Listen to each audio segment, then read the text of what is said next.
Okay, welcome back to the channel. Today, let's talk about HTs. Okay, all different kinds. So do me a favor first, like and subscribe. Tell me the HTs that you like. VHF, UHF, those with APRS, D-Star, C4FM. You know, there's all kinds of HTs out there that fit everybody's budget, you know, everybody's price point, of course.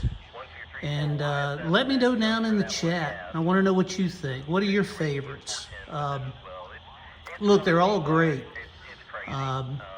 You know, from the Baofeng or Baofeng UV5R, the UV25, the UV32. I mean, the list just goes on. And it's pretty amazing how these little HTs have, you know, gotten people into ham radio, and they're just wonderful. I like them all.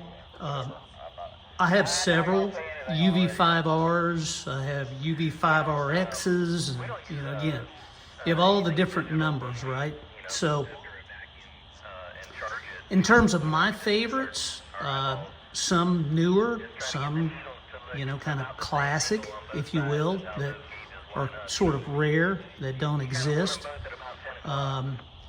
You know, I've got a variety of different ones, but these are the ones that I really like the most. You know, of course, on the far left, the Yaesu FT5. You know, again, fantastic unit.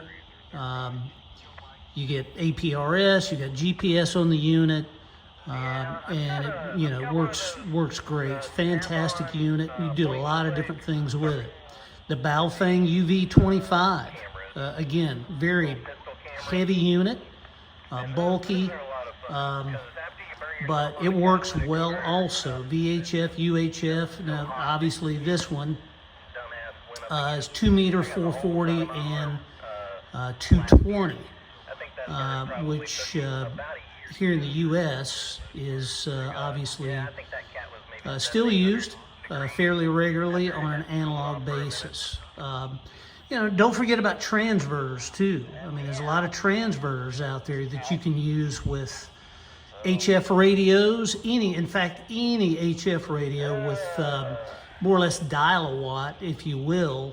I personally have a 220 transverter that works well with all of my HF radios, whether it's Yaesu, in fact, the old 857D, Yaesu FT 857D, in the menu, there's an area where you can manually type in frequencies that you're using with a transverter. I use a 220 transverter on my 857D. It works fantastic, right? It works. It's an all mode unit. The transverter is all mode, so you can use it in any mode you want. And you put 5 watts into it, it's going to give you probably about 10 watts on, you know, most of the modes, or most of the bands, if you will.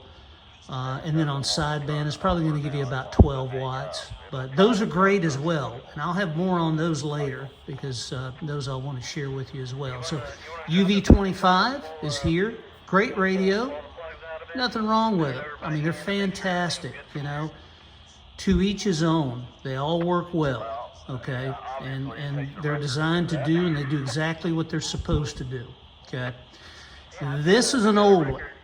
Okay, this is the old Magnum 1012 that was sold here in the United States many, many years ago. It will do 10 meters right out of the box. It'll do 12 meters, okay? You can convert it to do 11 meters as well, okay? I have mine on 10 meters right now on the call-in frequency 28.400, currently on sideband. Now, these are very low-powered, kind of QRP radios. They do about 2.5 watts, something like that. So if you give them a little bit of help, they work very well. But again, these are all mode.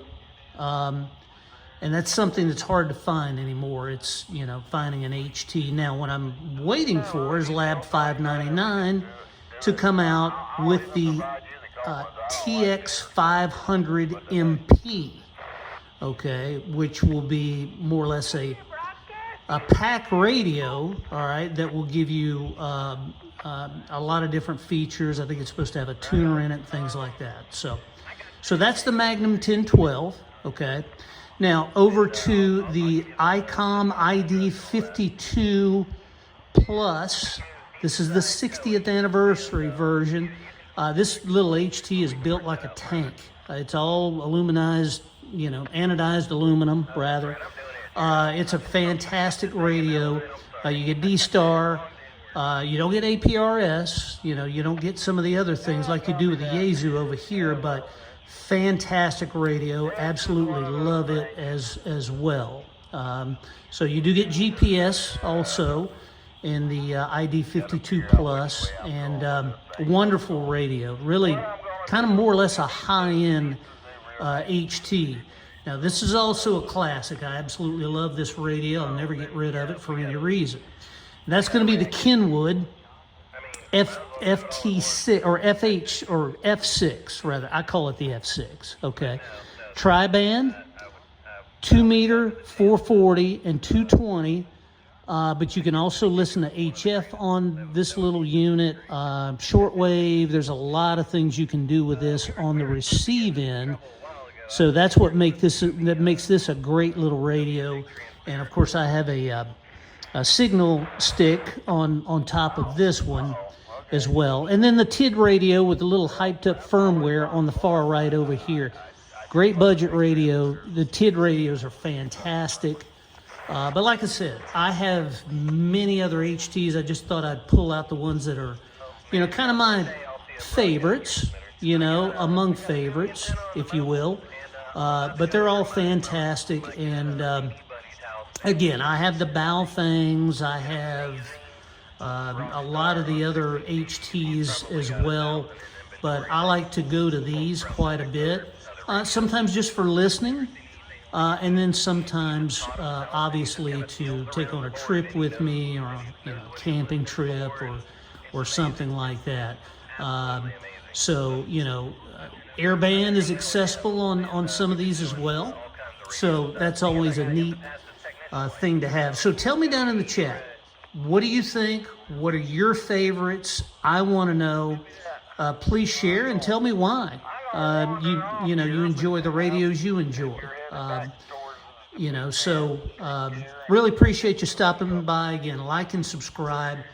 Thanks so much for checking in, and I'll have more videos for you soon.